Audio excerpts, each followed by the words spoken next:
Live wire खबर अब तक के आज के इस अंक में आपका स्वागत है। मैं हूं आपके साथ उपमा शर्मा। खबर अब तक में आगे बढ़ने से पहले नजर डालते इस वक्त की प्रमुख सुर्खियों पर।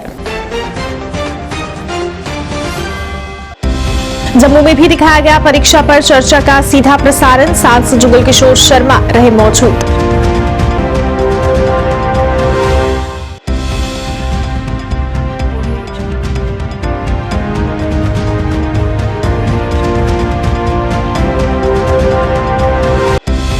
राहुल की पदयात्रा बनिहाल में रुकी। कांग्रेस बोली घाटी जाने के लिए नहीं मिल रही सुरक्षा।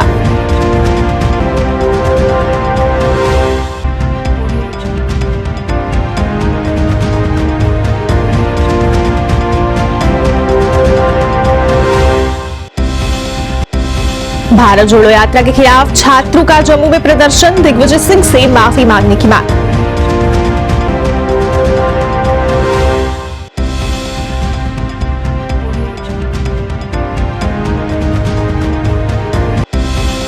और जम्मू की हरी मार्केट में बनी जम्मू नगर निगम की वाटिका की खस्ता हालत से लोग परेशान। ध्यान देने की अपील।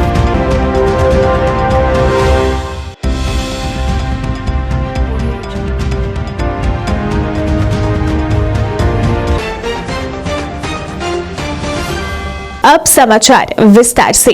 प्रधानमंत्री नरेंद्र मोदी ने दिल्ली में परीक्षा पर चर्चा 2023 के छठे संस्करण के दौरान छात्रों, शिक्षकों और अभिभावकों के साथ बातचीत की। इस दौरान उन्होंने छात्रों को सफलता का मंत्र दिया और अभिभावकों को भी कुछ जरूरी सलाह दी। प्रधानमंत्री नरेंद्र मोदी ने कहा कि परीक्षा पे चर्चा मेरी भी परीक्षा है और देश के कोटि कोटि विद्यार्थी मेरी परीक्षा ले रहे हैं। मुझे परीक्षा देने में आनंद आता है। परिवारों को अपने बच्चों से उम्मीदें होना स्वाभाविक है, लेकिन अगर ये सिर्फ सामाजिक स्थिति बनाए रखने के लिए है तो ये खतरनाक हो जाता है। उन्होंने कहा कि सिर्फ परीक्षा के लिए नहीं, वैसे भी जीवन में हमें समय के प्रबंधन के प्रति जागरूक रहना चाहिए। काम का ढेर इसलिए हो जाता है क्योंकि समय पर उसे नहीं किया जाता है। काम न करने से थकान होती है, इतना काम बचा है। जम्मू में भी परीक्षा पर चर्चा का सीधा प्रसारण टीचर्स भवन ऑडिटोरियम गांधीनगर जम्मू में दिखाया गया। इस मौके पर सांसद जुगल किशोर शर्मा मुख्य तौर से उपस्थित रहे। काफी संख्या में छात्रों और अभिभावकों ने इसमें भाग लिया और प्रधानमंत्री को सुना और उनसे बातचीत की। चिल्लाना शुरू करते हैं, चौका चौका चौका, छक्का छक्का, शिक्षा। क्या वो ऑडियंस की डिमांड के ऊपर चौकी और छक्के लगाता है क्या? ऐसा करता है क्या कोई प्लेयर? चिल्लाते रहे, कितना ही चिल्लाते रहे, उसका ध्यान उस बॉल पर ही होता है जो आ रहा है। उस बॉलर के माइंड को स्टडी करने की कोशिश करता है और जैसा बॉल है वैसे ही खेलता है, न कि ऑडियंस चिल्लाता है। फोकस रहता है। अगर ऐसे ही प्रधानमंत्री जी का एक बहुत ही लोकप्रिय कार्यक्रम परीक्षा पे चर्चा आज पूरे देश भर में अपने लोकप्रियता के कारण प्रसिद्ध है। आपने देखा होगा कि भाई प्रधानमंत्री परीक्षा पे चर्चा आज के एपिसोड में 2023 पर बात कर रहे हैं और विद्यार्थियों से रूबरू हो रहे हैं। परीक्षा के दौरान उनको जो परेशानियाँ आती हैं, जो दुविधाएं रहती हैं, जो टेंशन होती है, डिप्रेशन में चले जाते हैं और माता पिता की भी चिंता करते हैं, माता पिता की आशाओं पर खरा कैसे उतरें, इन सब चीज़ों को लेकर प्रधानमंत्री जी ने आज भी परीक्षा पे चर्चा कार्यक्रम में बच्चों से बातचीत की है। और आज के कार्यक्रम पूरे देश भर में तो चल ही रहे हैं, लेकिन जम्मू कश्मीर के भी हर एक स्कूल में, चाहे वो 8th का स्कूल हो, चाहे वो हाई सेकेंडरी स्कूल हो, वहाँ पर परीक्षा पे चर्चा कार्यक्रम सुना जा रहा है। और आपने देखा होगा कि भाई जम्मू कश्मीर में और विशेष तौर पर जम्मू में परीक्षा पे चर्चा का एक बहुत बड़ा कार्यक्रम जो है वो टीचर भवन जम्मू में आयोजित किया गया है और जहाँ पर 400-450 के करीब संख्या में विद्यार्थी आए हुए हैं, विभिन्न स्कूलों के हैं। और ये जो हमारा एजुकेशन डिपार्टमेंट है, इन्होंने इस कार्यक्रम का आयोजन किया है। बहुत अच्छे अच्छे प्रश्न और उत्तर जो हैं वो प्रधानमंत्री जी से विद्यार्थियों ने किए हैं। टेंशन मुक्त कैसे रहें और परीक्षा में कैसे उत्तीर्ण हों और माता पिता की आशाओं पर कैसे खरा उतरें, ये सब टिप्स जो हैं वो प्रधानमंत्री जी ने आज विद्यार्थियों से दिए। जम्मू कश्मीर के रामबन जिले के बनिहाल में फिलहाल भारत जोड़ो यात्रा रोक दी गई है। कांग्रेस का आरोप है कि यात्रा को घाटी जाने के लिए पर्याप्त सुरक्षा नहीं मिल रही है। राहुल गांधी यात्रा को छोड़कर खनाबल अनंतनाग को रवाना हो गए हैं। जम्मू कश्मीर की कांग्रेस प्रभारी रजनी पाटिल ने कहा कि प्रशासन भारत जोड़ो यात्रा को सुरक्षा प्रदान करने में विफल रहा। सुरक्षा में चूक प्रशासन के अनुचित रवैये को दर्शाती है। कांग्रेस नेताओं ने कहा कि जम्मू कश्मीर में भारत जोड़ो यात्रा की सुरक्षा पुख्ता नहीं की जा रही है। बनिहाल से आगे घाटी में प्रवेश करने पर सुरक्षा के पुख्ता प्रबंध भी नहीं किए गए। राहुल गांधी को इस तरह कश्मीर में प्रवेश नहीं करवा सकते। सुरक्षा में चूक का मसला सामने आते ही राहुल गांधी यात्रा को बीच में ही छोड़कर खनाबल को निकल गए।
केतन मेरे बराबर चलो, नहीं गिरो।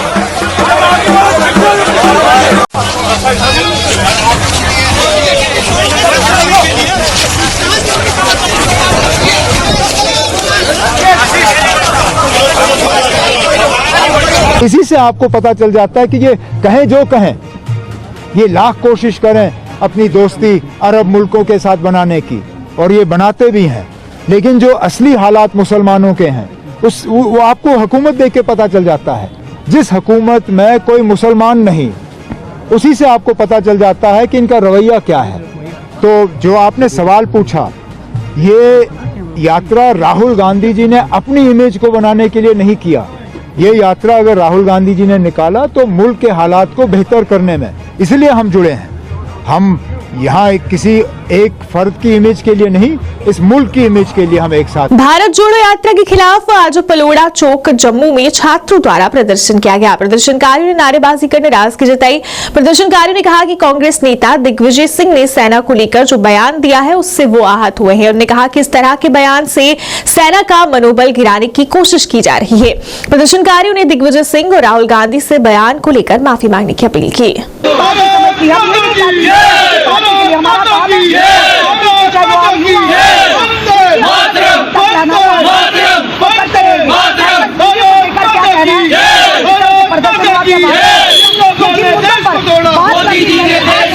आज हम प्रोटेस्ट कर रहे हैं कांग्रेस पार्टी के अध्यक्ष राहुल गांधी के खिलाफ, जिन्होंने एक यात्रा शुरू की है कन्याकुमारी से JNK तक, भारत जोड़ो यात्रा, जिसको हमने नाम दिया है भारत तोड़ो यात्रा। ये भारत को तोड़ने की यात्रा निकाली है इन्होंने, और खत्म इनकी कश्मीर पे हुई है, जो कल हुई थी 26 जनवरी को। जिन्होंने कोई बात नहीं की, जो इन्होंने भारत के घर तोड़े थे कन्याकुमारी से लेके JNK तक, उन लोगों के लिए कोई बात नहीं की इन्होंने। क्या वो कश्मीरी पंडित हो, क्या वो डोडा के लोग हो, क्या वो जम्मू रियासत के लोगों की बात हो, इन्होंने किसी की बात नहीं की है। हम ये कहना चाहते हैं कि राहुल गांधी को सबसे पहले तो माफी मांगनी चाहिए उन लोगों से जिन्होंने इन्होंने घर बर्बाद किए हैं, जिनके घर तोड़े हैं। क्या वो कश्मीरी पंडित हो JNK के, क्या वो पंजाब के सिख्स हो, और कोई भी हो उसमें।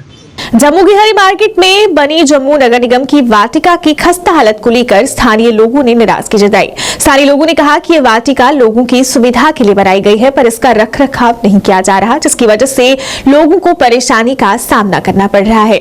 लोगों ने इस ओर ध्यान देने की मांग की।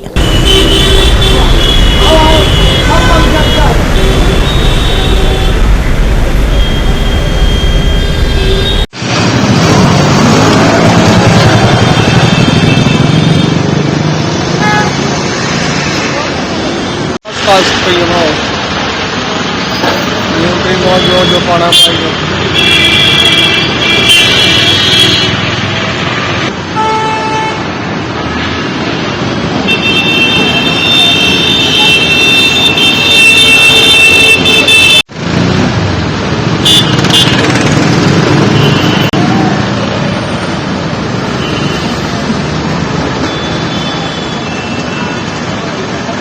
वाटिका बेच के लाओ थोड़ी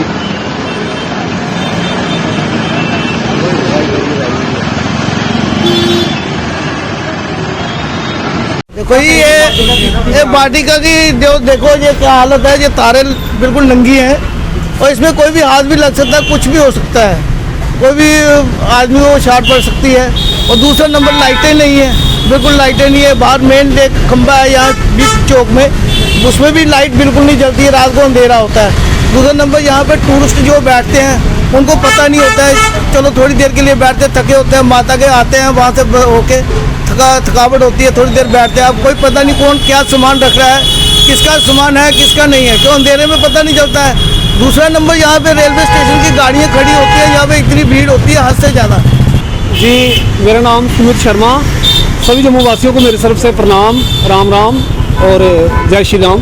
तो भैया ये जी मैं डोगरी की गल करना सीख सकता।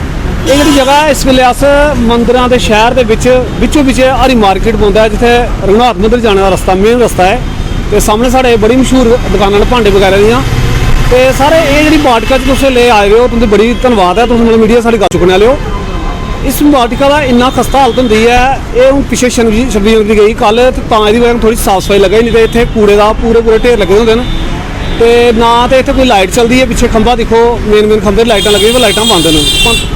तो और बाद तारे की हिसाब देख लो खस्ता, जियां कोई कुआड़खाना होंदा है।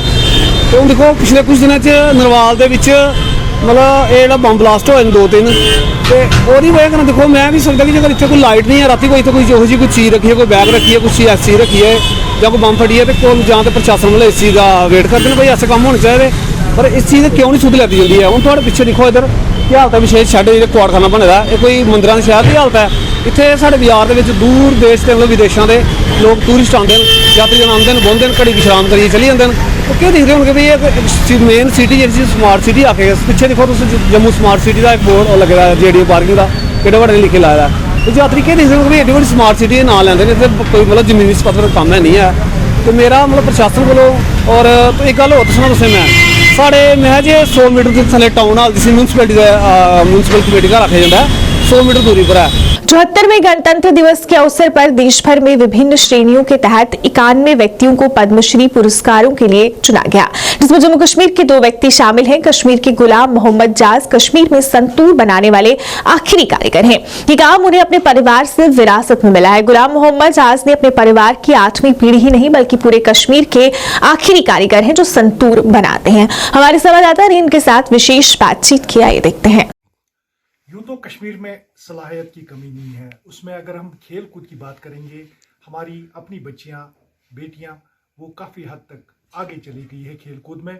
वही हम एजुकेशन की बात करेंगे तो यहाँ पर KS, IPS, IAS में कहीं एक टॉपर्स हमने पिछली बार भी देखे और आज म्यूज़िक क्राफ्ट में भी हमने अपना नाम कमाया है।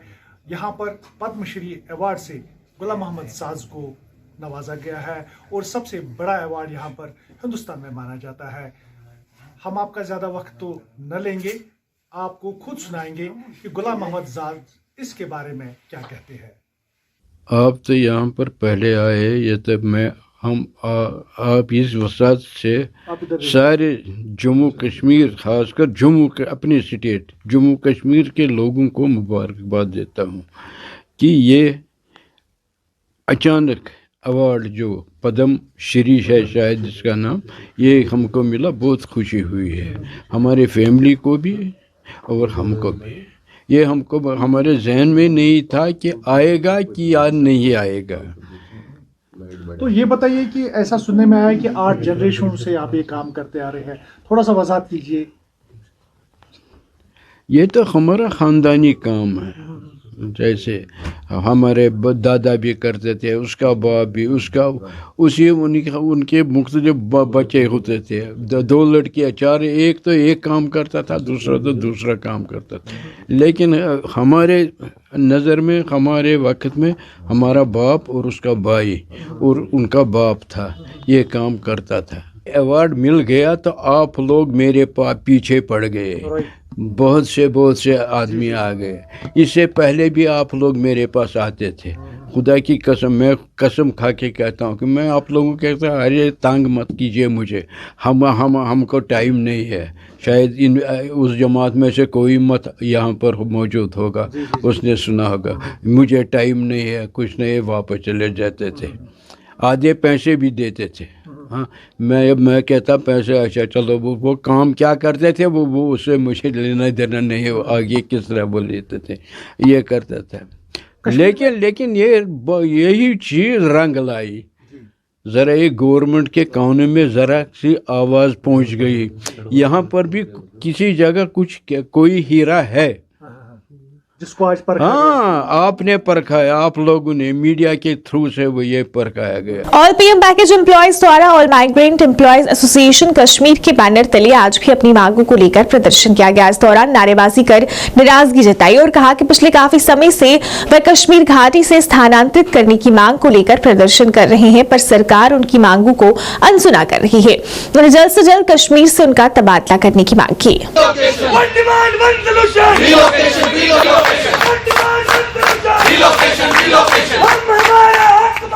नहीं किसी से भीख मांगते, किसी से भीख मांगते। जुल्म की चक्की में संघर्ष हमारा नारा है, जुल्म की चक्की में संघर्ष हमारा नारा है, जुल्म का नारा है, संघर्ष हमारा नारा है। वही बात, जस्टिस, वही बात, जस्टिस, वही बात, justice, justice, justice, we want justice, justice, justice, we want justice, justice, justice. we want justice। पिछले 260 दिन से जो है कश्मीरी पंडित एम्प्लॉयज जो है धरना प्रदर्शन कर रहे हैं, अपनी बात एलजी एडमिनिस्ट्रेशन भारत सरकार के सामने रख रहे हैं कि हमें कश्मीर में मारा जा रहा है, हमारी जानें बचाइए। बट एलजी एडमिनिस्ट्रेशन जो है इस प्रोटेस्ट को, इन एम्प्लॉयज को जो है रेटोरिक में जो है डाल रही है, ये कह के कि क्वार्टर बन रहे हैं, बनाए जा रहे हैं, सब कुछ बढ़िया है, सिक्योरिटी हो गई है। तो हम फिर से आज रिआइटरेट कर रहे हैं, एलजी एडमिनिस्ट्रेशन को ये बताना चाहते हैं कि जब तक आप ये इंश्योर नहीं करेंगे कि कश्मीरी पंडित एम्प्लॉय की सेफ्टी, सिक्योरिटी और फ्यूचर में एक भी जान ना जाए, तब तक ये धरना प्रदर्शन हटेगा नहीं। जब तक हमारी डिमांड, हमारी सैलरीज अगले 5 दिन से अगले 10 दिन में नहीं निकलेगी, तब तक ये धरना प्रदर्शन हटेगा नहीं। जब तक ये एम्प्लॉय जम्मू में अटैच नहीं किया जाएगा, तब तक ये धरना प्रदर्शन हटेगा नहीं। हम आज फिर से एलजी एडमिनिस्ट्रेशन को बताना चाहते हैं कि एम्प्लॉय जो है अप इन आर्म्स है, वो एकजुट है, यूनाइटेड है, और तब तक ये धरना प्रदर्शन चलेगा जब तक हमारी जानों पर आप बात नहीं करेंगे। आप जो है पिछले 2 साल से यही कह रहे हैं क्वार्टर बन गए, वो बना रहे हैं, उसका काम चल रहा है।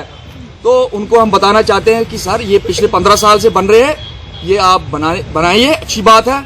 हम हमारे बहुत मुलाजिम है सेक्रेटरी में, उनको दे दीजिए। बट ये जो कश्मीरी पंडित एम्प्लॉय है, इसको आप जम्मू में अटैच कीजिए, इसकी सेफ्टी और सिक्योरिटी जम्मू में है, कश्मीर में। 74वें गणतंत्र दिवस और भारत की प्रतिष्ठित G20 प्रेसिडेंसी को मनाने के लिए लोलाब घाटी के सभी क्षेत्रों के लोग, जिनमें युवा, बच्चे और लड़कियां शामिल हैं, अपनी तरह का पहला और लोलाब घाटी के इतिहास में पहली बार गुज्जर पट्टी से शुरू होकर मॉडल गांव चंडीगाम तक 6 किलोमीटर की दूरी तय करने वाली एक मिनी मैराथन में भाग लिया। लोलाब घाटी के प्रमुख लोगों के साथ CO 28 RR बटालियन ने मिनी मैराथन को झंडी दिखाकर रवाना किया। गौरतलब है कि लोलाब के इतिहास में ऐसा पहली बार हुआ है कि 30 लड़कियों ने भी जोश और उत्साह के साथ मिनी मैराथन में भाग लिया।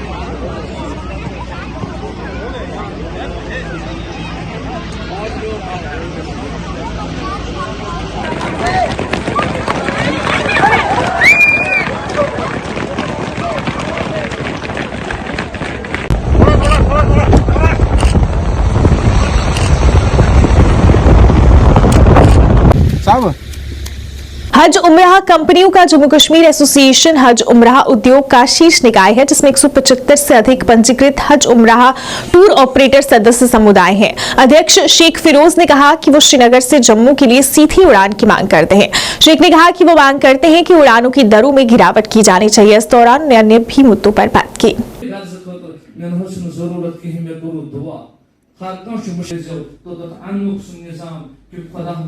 किया गया है। आपको समझना पड़ेगा कि कोविड के बाद ऑल टुगेदर 2-2.5 साल के बाद जब ऑपरेशन स्टार्ट हो गए तो थ्रू आउट वर्ल्ड जितनी भी फ्लाइट्स है, एयर फ्लाइट्स है, एयर ट्रेवल में इजाफा हो गया। तो उसी के हवाले से फिर ये जो हमारी उम्रा फ्लाइट्स है इनमें भी इजाफा हो गया। तो वो अंडरस्टैंडेबल थिंग थी। तो वैसे भी 2-2.5 साल में जो रेट इंक्रीज होना था थोड़ा उससे ज़्यादा हो गया। तो इस वजह से वो चीज़ हो गई। वो हमने उसको किस तरह से कूप किया वो हम चला रहे हैं, जैसे भी अंडरस्टैंड किया है उस चीज़ को, और लोग भी हमको उसका पैसा दे रहा। मसला जो ये है कि जो डायरेक्ट फ्लाइट का श्रीनगर से है उसमें जो हमें परेशानी आ रही है, जब हम श्रीनगर से दिल्ली जाते हैं, दिल्ली में रुकना पड़ता है और फिर एक नाइट स्टे करके दूसरे दिन फिर हमको इंटरनेशनल ट्रैवल करना पड़ता है, यानी जिद्दा के लिए ट्रैवल करना पड़ता है। वो उन दुश्वारियों से हम बहुत ज़्यादा परेशान हो चुके हैं। नंबर 2, उसमें एक और बहुत बड़ी परेशानी, जैसे अभी देखिए बर्फ़बारी हो रही है। अगर हमारी फ़्लाइट यहाँ की कैंसिल होगी डोमेस्टिक, इसका मतलब हम नोशो हो जाएंगे इंटरनेशनल फ़्लाइट में, और कम से कम पर पर्सन 50,000 रुपये का खसारा होगा, नुकसान होगा। तो ये नेचुरली होता है, मतलब ये एक्ट ऑफ गॉड है। हम अगर अपने हाजियों को बोलेंगे कि ये देखो ये एक्ट ऑफ गॉड की वजह से हमारी फ़्लाइट कैंसिल होगी, आपका नो शो हो गया तो ये पैसा देना पड़ेगा, वो नहीं मानते। चीज़ कंप्लीटली हमारे ऊपर डाल देते और ये सोचते भी नहीं कि ये लोग ये वजन उठा भी सकते हैं या नहीं सकते। ये लोगों को समझना, इसलिए हम इस परेशानी से निकलने के लिए गवर्नमेंट को रिक्वेस्ट करते हैं, बार बार हम्बली रिक्वेस्ट करते हैं, हाथ जोड़कर रिक्वेस्ट करते हैं, ये फ्लाइट हमें डायरेक्ट फ्लाइट दे दो ताकि हम इस मुसीबत से बचें। पीसीसी कॉन्ट्रैक्ट एसोसिएशन संयुक्त मोर्चा जम्मू कश्मीर द्वारा एक संयुक्त पत्रकार वार्ता का आयोजन जम्मू में किया गया। इस अवसर पर बोलते हुए एसोसिएशन के सदस्यों ने अपने मुद्दों को उजागर किया। मौके पर उन्होंने अपनी लंबित पेमेंट जारी करने और अन्य मुद्दों को उजागर कर उनकी मांगों पर गौर करने की मांग की। मेन मुद्दे हैं, एक तो जो वर्क लाइबिलिटी है ठेकेदारों की, जेकेपीसीसी के ठेकेदारों ने जो काम किए हैं 10-10, 12-12 साल पुरानी जो लाइबिलिटी है अभी तक सरकार ने वो क्लियर नहीं की है। मैं आपके माध्यम के ज़रिए ये बात उन तक पहुंचाना चाहूँगा कि जो भी हमारी लाइबिलिटी है ठेकेदारों की, जो उन्होंने काम किए हैं, वो आप लाइबिलिटी जल्दी से जल्दी before you merge this JKPC into the PWD, आप इसको ज़रा इस जो हमारी पेमेंट है इसको क्लियर कीजिए। और दूसरा मुद्दा हमारा ये है कि जिन ठेकेदारों ने आज तक यहाँ पे जेकेपीसी से काम किया, 10, 20, 30, 40 साल से जो काम कर रहे हैं, उनके पास उस समय कार्ड नहीं हुआ करते थे, क्योंकि जेकेपीसीसी अपने ही अनपैनल्ड वहाँ का जो कार्ड जेकेपीसीसी का होता था उसी के आधार पर वहाँ के ठेकेदारों से काम कराती थी। आज जब ये वाइंड अप करेंगे तो ठेकेदार जो सप्लायर हैं वो कहाँ जाएंगे? आपने उनके भविष्य के बारे में सोचा है? आपने मैंने चीफ सेक्रेटरी साहब से पीछे हाल ही में मेरी 23 तारीख को मीटिंग हुई थी उनसे, मैंने उनसे ये विनती की थी कि आप जी जो हमारे जेकेपीसी के ठेकेदार हैं, आप वाइंड अप करने से पहले इनके भविष्य के बारे में सोचिए और उन्हें पीडब्ल्यूडी के कार्ड इशू कराइए ताकि उनका रोजगार जो है बरकरार रहे।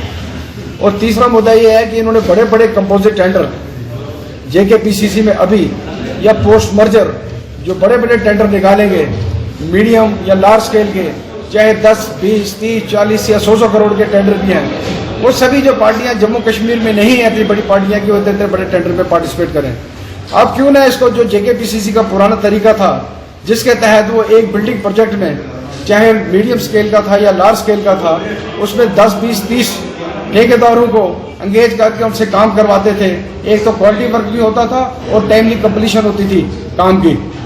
आरएसपुरा के सीमावर्ती गांव बडियाल ब्राह्मणा मुख्य मार्ग पर खोले फर्स्ट स्टेप स्मार्ट स्कूल का उद्घाटन एसडीएम आरएसपुरा रामलाल शर्मा द्वारा किया गया, जबकि इस मौके पर बीडीसी चेयरमैन आरएसपुरा तरसीम कुमार शर्मा, ग्रामीण विकास विभाग अधिकारी दिव्यानंदा सहित क्षेत्र के सरपंचों, पंचों और काफी संख्या में ग्रामीणों ने भाग लिया। इस दौरान स्कूल के चेयरमैन राकेश शर्मा और प्रधान आचार्य कमलजीत संधू ने अपने संबोधन में आए हुए सभी लोगों का स्वागत किया और बताया कि क्षेत्र में ऐसा पहला स्कूल है जहां पर छोटे विद्यार्थियों को आधुनिक शिक्षा उपलब्ध करवाई जाएगी। School of Philosophy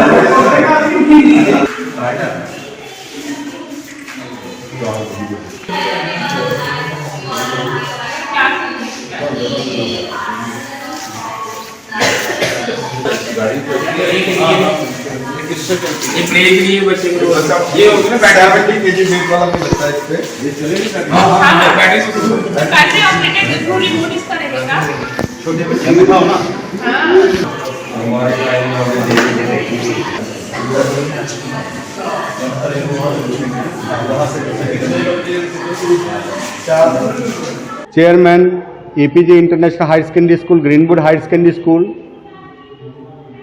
और मेरे दिमाग में एक बात था कि एक समाज को एक अच्छा स्कूल देने के लिए मैंने एक प्रिंसिपल अपॉइंट किया, कमलजीत कौर, और इसी के नाम से चलते हमें एक फर्स्ट स्टेप स्मार्ट स्कूल का उद्घाटन करने जा रहे हैं, जिनका विशेष रूप से उन्हीं के देखरेख में ये स्कूल रहेगा।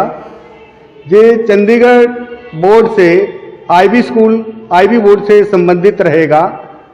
इस स्कूल को खोलने का मुख्य उद्देश्य यही रहेगा कि बच्चों को इंग्लिश भाषा सिखाई जाए। और इस स्कूल की विशेषता ये रहेगी कि right from the nursery class बच्चा इंग्लिश सीखेगा। इसमें बुक्स और सिलेबस इस तरह से डिज़ाइन किया गया है ताकि बच्चे को इंग्लिश सीखना कोई भी मुश्किल नहीं रहेगा। मैं यही चाहूँगा कि एक विजिट जरूर करें स्कूल को। एक टेक्निकल वे से डिजिटल एजुकेशन जैसे न्यू एजुकेशन पॉलिसी को लेके आज बच्चे लोग बहुत सतर्क हैं कि एक बार विजिट जरूर करें और स्कूल में आके देखें कि हम लोग किस तरह से एजुकेशन प्रोवाइड करने जा रहे हैं। आप देख ही रहे हैं हाल ही में जितने भी केएस का अभी सिलेक्शन हुआ, आरएस से बहुत कम लोगों का सिलेक्शन हुआ। उसका कारण क्या है? मूल कारण यही है कि हमारे बेसिक कंसेप्ट बच्चों के क्लियर नहीं होते, तभी तक हम अच्छे पद के लिए अप्लाई करते हैं तो हमारे बच्चे क्वालिफाई नहीं कर पाते हैं। लाइव वायर खबर अब तक के आज के इस अंक में फिलहाल इतना ही। इसी के साथ मुझे और मेरी पूरी टीम को दीजिए इजाजत और अब देखते रहिए लाइव वायर। नमस्कार।